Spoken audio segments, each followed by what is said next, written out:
Okay then, Saturday, November the 8th, 2025, and as you can see, all the leaves are falling down.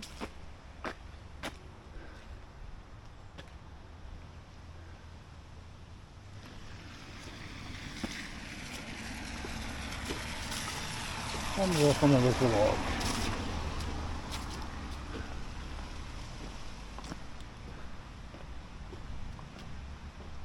Yeah, all the bushes, look, all leaves have gone on bushes.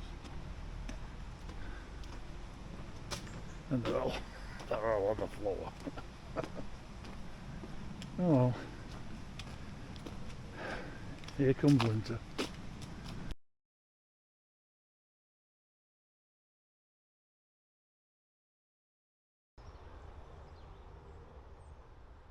You can just see over there Blackrod, City on Phil is in sunshine.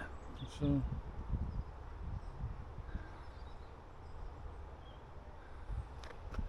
and we're still walking up the hill. Old Hodgkinson's farm that used to be. And that's the barn I used to play in as a kid. Nearly set it on fire once. It's not funny, but kids.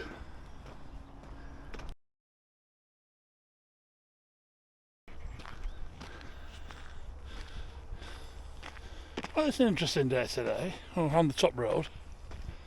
Hardly anybody on it, which is obviously it's 8th of November, so clocking on to winter, so all the fine weather walkers have all topped up and gone home again, which is nice, but obviously there's facilities for everybody, so it has to be enjoyed by everybody.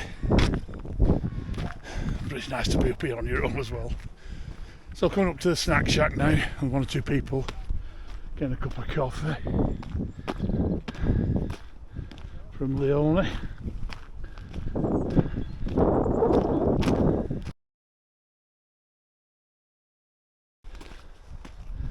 So we're on the top road again still, coming up to the Chinese or Japanese gardens or whatever people call them these days. It's a lovely community resource though. What was a part of Lord Leverhulme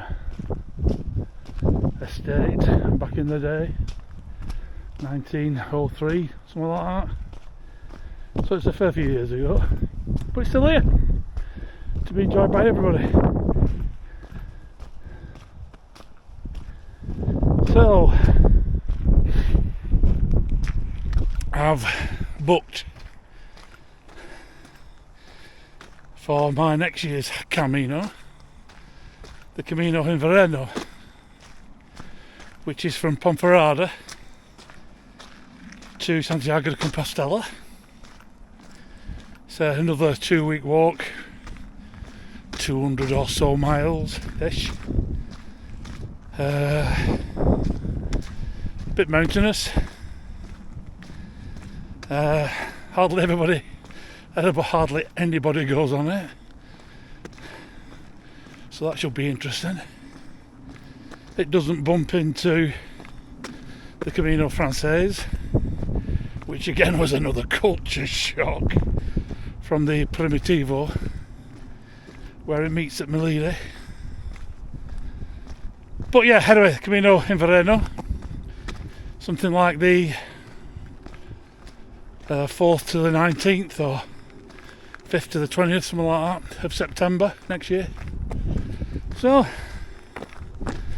anybody watching this, if anybody fancies coming for a waddle, you're more than welcome. Just give me a shout, I'll tell you all my booking details. So yeah, anyway, there you go. Looks like there's a group of scouts or people up near the entrance to the gardens.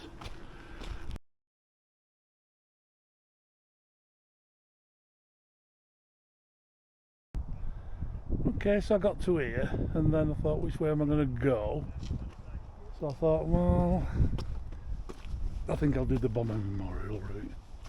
It's a 12-mile route, give or take. Bit of a leg stretch. So, okay, Bomber Memorial route it is.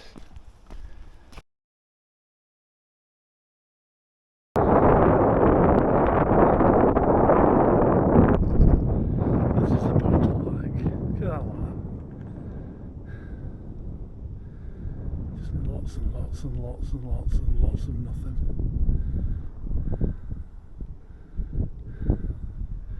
And that's the way we're going.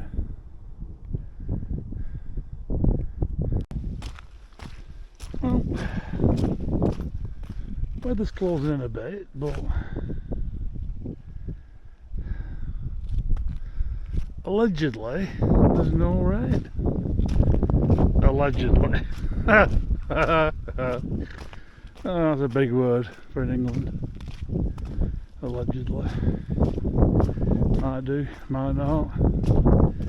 But the weather forecast says not, over cloudy, but no rain, so we shall see.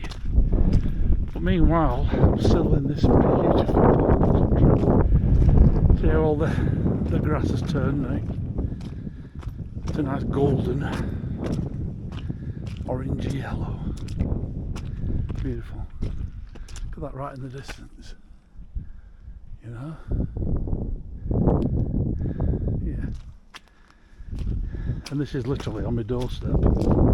How lucky am I? It's that overcast you can't even see. You can just see the base of Winter Hill if you look really, really hard. And that's where we're going down there on the path. Yeah, so one or two people up there going straight up and going across the moor.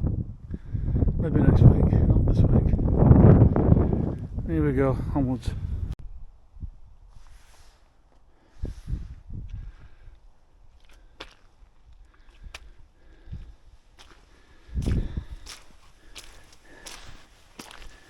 Wet, slushy. Underground.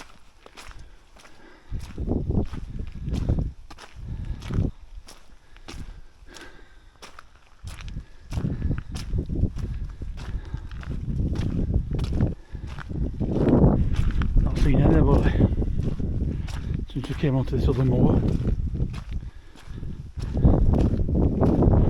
But then again, there's only moorland and a path. There's no coffee houses, there's no shops, there's just peace.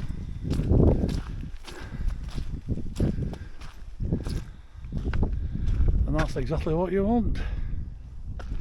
Well, I do anyway.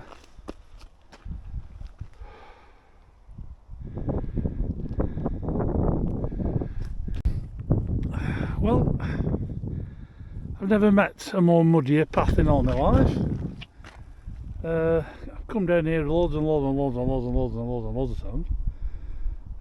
But obviously we've had a lot of rain lately. But it's just quagmire. As though 1,001 people have been up here. Look at that moorland now, look at that moorland now. Now the sun's come out. Gorgeous. But yeah, it's certainly boot weather. Because you can't get out of it, so you might as well get in it and squelch, as you can hear.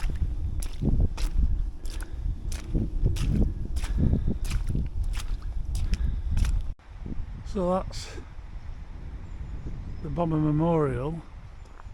We just come down from up there, Bomber Memorial up there,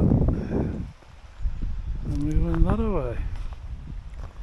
And the sun keeps trying to peek out. I think I'll have a little drink and a biscuit break down here and then carry on.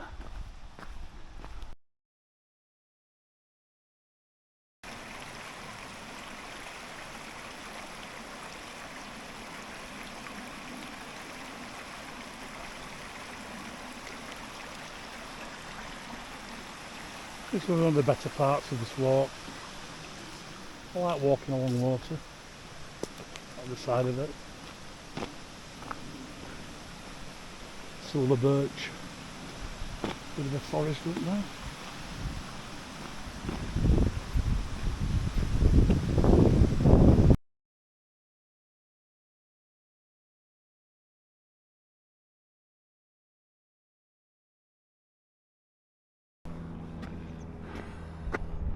Yeah, can you see it? A rainbow.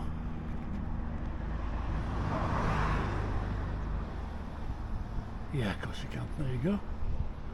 Look at that, beautiful. That means our Marion's looking on us. God bless.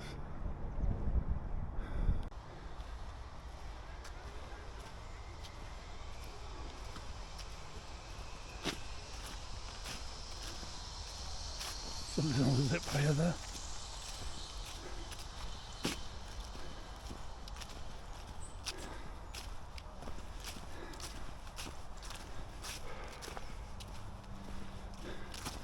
All the leaves on the floor. A carpet of bronze. Beautiful. Lots of families out today, which is good to see. I was walking with a lady, and her husband was about 200-300 yards away. She was walking a lot quicker than him, and she said, all these invaders coming into Rivington. In other words, people from out of the area. She wasn't happy, calling them invaders. He said, where are you from? I went, Horwich. Oh, you're all right then, she says. Funny.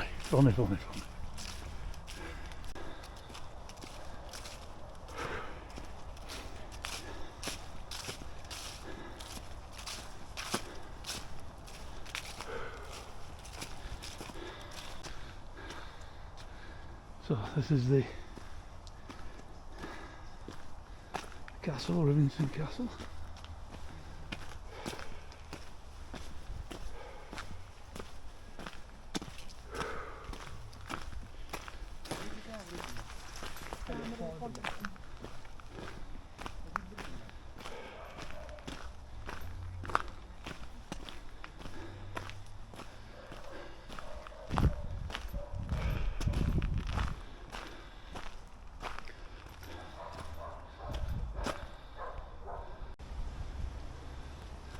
Welcome to Bridge Street Local Nature. No, I never knew it was called that. I always thought it was a dell, but I'm ready to learn. So we're nearly home now, and this is where my sisters and my brother and my cousins and we used to play. We used to dam that stream down there, build swing bridges over it. Many happy times. It's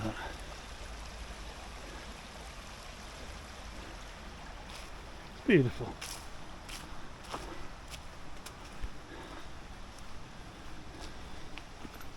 See, that's what I always remember it as, Coffin Lodge, because it's a mill pond, but it was shaped like a coffin. The Coffin Lodge was one of two reservoirs attached to Horwich Bleach Works in the 19th century. At that time it was common to have reservoirs shaped like coffin, hence the name. Oh wow, okay. Perhaps because of its name, the Coffin Lodge was the scene of several suicides. Oh dear. Most of them being teenagers. Oh God. How shame. What a shame. Oh dear.